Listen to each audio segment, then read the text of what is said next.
আসসালামু আলাইকুম সুপ্রিয় দর্শক মণ্ডলী।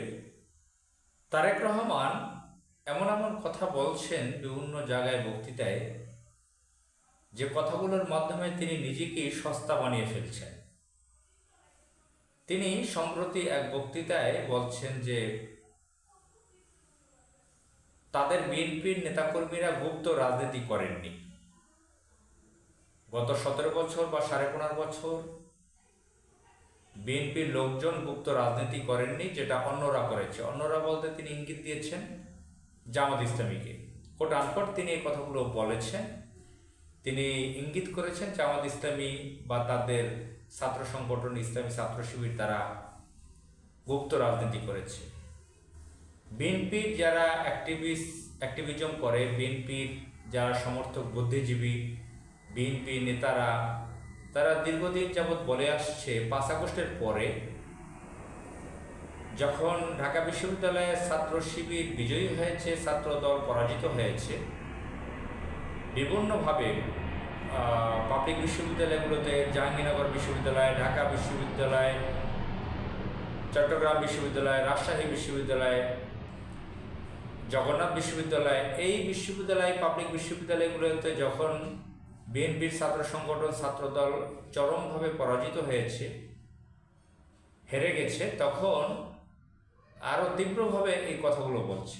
আপনারা জানেন যে ঢাকা বিশ্ববিদ্যালয়ের যে ভিপি এবং জিএস সাদেক কায়েম, ফরহাদ, তারা ছাত্রলীগের সাথে জয়েন হয়েছিল, যেটা বিভিন্ন দেশে হয়। যদি বিরূপ পরিবেশ পরিস্থিতি থাকে, যাদেরকে মেরে ফেলার আশঙ্কা আছে। আপনারা জানেন যে একজন হিন্দু ছেলেকেও বিশ্বজিৎকে মেরে ফেলেছে ছাত্রলীগ। ছাত্র শিবির বাংলাদেশের সন্তান, তারা মানুষ, তারা ছাত্র, তাদেরকে মেরে ফেলা তারা জায়েজ করে ফেলেছিল এই আওয়ামী লীগ।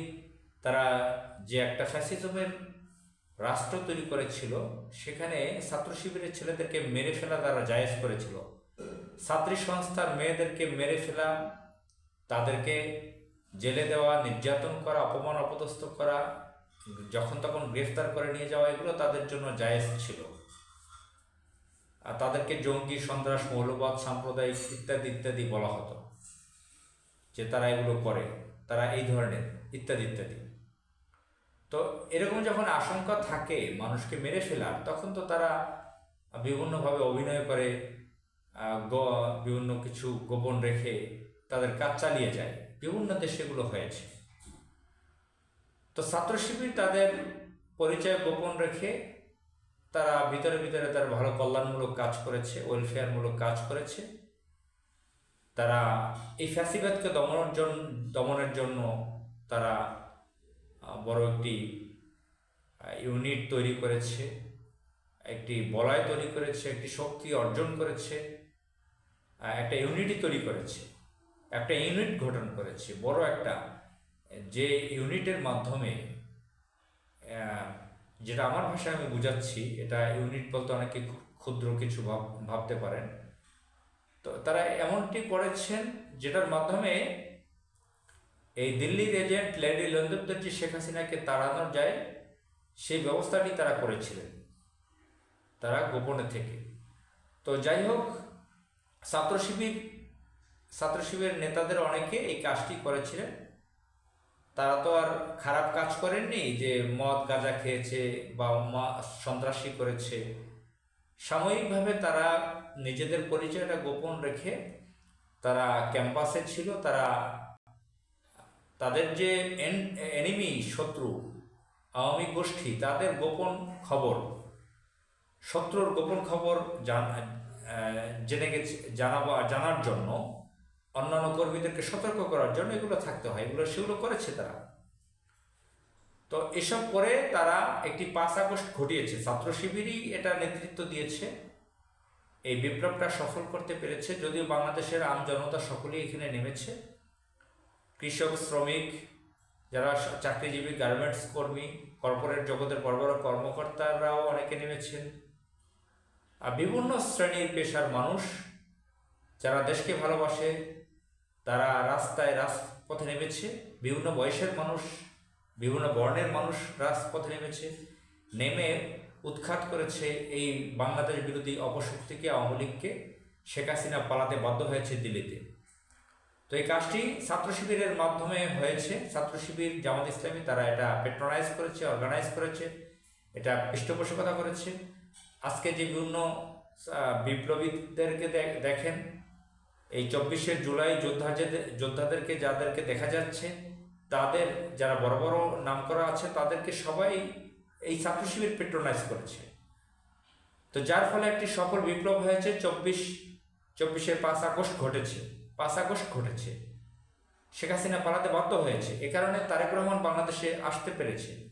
এখন এই খালেদা জিয়ার ছেলে 17 বছর পর বাংলাদেশে এসে এখন বলতেছে যে তাদের বিএনপি নাকি গুপ্ত রাজনীতি করে না, অর্থাৎ সে সরাসরি জামাত শিবিরকে ইঙ্গিত করলো। এদিকে তার দলের হারিস চৌধুরী, আপনারা জানেন হারিস চৌধুরী, আমার জানার মধ্যে যদি ভুল না হয়ে থাকে, তিনি একজন উপদেষ্টা ছিলেন। খালেদা জিয়া প্রধানমন্ত্রী ছিলেন, সে প্রধানমন্ত্রীর একজন উপদেষ্টা ছিলেন, মন্ত্রী পদমর্যাদার। তিনি জমিদার বংশের একজন সন্তান, উচ্চশিক্ষিত, একাডেমিক উচ্চশিক্ষিত একজন ব্যক্তি। তিনি বড় বড় দাড়ি রেখে 200 টাকা 150 টাকা দামের পাঞ্জাবি পরে নিজের নাম মাহমুদুর রহমান রেখে ঢাকায় বসবাস করেছিলেন। সে কাপড়ের দোকানে চাকরি করেছেন, খুবই নিম্ন জীবনযাপন করেছেন। তিনি মারা গেছেন মাহমুদুর রহমান নামে, সেই নামে তিনি এনআইডি পর্যন্ত করেছিলেন। তো এই হারিস চৌধুরী ঢাকায়, তিনি তো একজন বিএনপির কেন্দ্রীয় নেতা ছিলেন। তো এটা কি গুপ্ত রাজনীতি নয়? হারিস চৌধুরী তো তাকে আল্লাহ তাআলা জান্নাতবাসী করুক, তিনি মারা গেছেন, বিএনপি খোঁজখবরও নেয়নি ভালোভাবে, তাকে স্মরণও করছে না। তিনি তো বাঁচার জন্য তিনি সেই পথ বেছে নিয়েছিলেন। বাংলাদেশে তো বিরোধী দলমতকে চরমভাবে দমন করেছিল আওয়ামী লীগ। এই যে নয়ন নামে একটা ছেলেকে দেখা যায়, আমি নামগুলো উচ্চারণ করতে চাই না, এ ধরনের ফালতু সন্ত্রাস বাজে ছেলেদের, যারা চাঁদাবাজি করে, মাস্তানি করে, এই যে যুব দলের আওয়ামী কি বলে বিএনপির যে যুবদল অঙ্গ সংগঠন, যুবদলের একজন নেতা ঢাকা মহানগরী উত্তরের, সে বড় বড় দাড়িওয়ালা ছিল, বড় দাড়ি ছিল তার, সে গুপ্ত রাজনীতি করেছে। বিএনপির মধ্যে এরকম অনেকে আছে যে গুপ্ত রাজনীতি করছে, আওয়ামী লীগ হয়েছিল, তারা সেগুলো করেছে। তো এগুলো করেছে, কিন্তু আজকে সেটা তারেক রহমান অস্বীকার করতেছে। তারেক রহমান অস্বীকার করে এই সস্তা কথাটা কেন এখন বলতে হবে? সামনে ইলেকশন, নির্বাচন, জাতীয় নির্বাচন, এখন এই ব্লেমটা দিচ্ছে বিএনপি কি বলে জামাত শিবিরকে। তাহলে এই যে খালেদা জিয়া ইন্তেকাল করেছেন, তার প্রতি মানুষের সম্মান, শ্রদ্ধা, আমরা সকলে জানাজায় গিয়েছি। বাংলাদেশের ইতিহাসে সবচেয়ে বড় জানাজা হয়েছে। শহীদ প্রেসিডেন্ট জিয়াউর রহমান, বেগম খালেদা জিয়ার সন্তান তিনি তো অনেক বড় বড় সুন্দর সুন্দর কথা বলতে পারেন। এই সমস্ত ফালতু কথা বলে তিনি নিজেকে কেন ছোট করতেছেন? এসব কথা বলে তো এক একটা কথায় লক্ষ লক্ষ ভোট কমে যাচ্ছে। এতে পরাজয়ের বিএনপি চরমভাবে পরাজিত হবে আগামী নির্বাচনে, বোঝা যাচ্ছে। এই যে ফালতু কথা, সস্তা কথা, এসব সস্তা কথা বলে তিনি নিজেকে সস্তা বানিয়ে ফেলছেন। তিনি গুপ্ত রাজনীতির কথা বলছেন। কিসের গুপ্ত রাজনীতি? সারা পৃথিবীর ইতিহাস আপনি ঘেটে দেখুন, স্বৈরতান্ত্রিক দেশগুলোতে কি হয়ে থাকে, যেখানে চরমপন্থা থাকে, যেখানে রাষ্ট্র ক্ষমতা অবৈধভাবে দখল করে, সন্ত্রাসী পানা করে, মানুষকে মেরে ফেলে, সেখানে কি ধরনের রাজনীতি করতে পারে, সেখানে গুপ্ত রাজনীতি কি ধরনের হয়, গোয়েন্দাগিরি কিভাবে হয়, সেগুলো একটু আপনি জানেন, শিখেন, বুঝেন। কেন এত সস্তা কথা বলে নিজেকে সস্তা করতেছেন? আপনারা তো নিজেরা চরমভাবে পরাজিত হবেন এসব কথা বলে। আসসালামু আলাইকুম।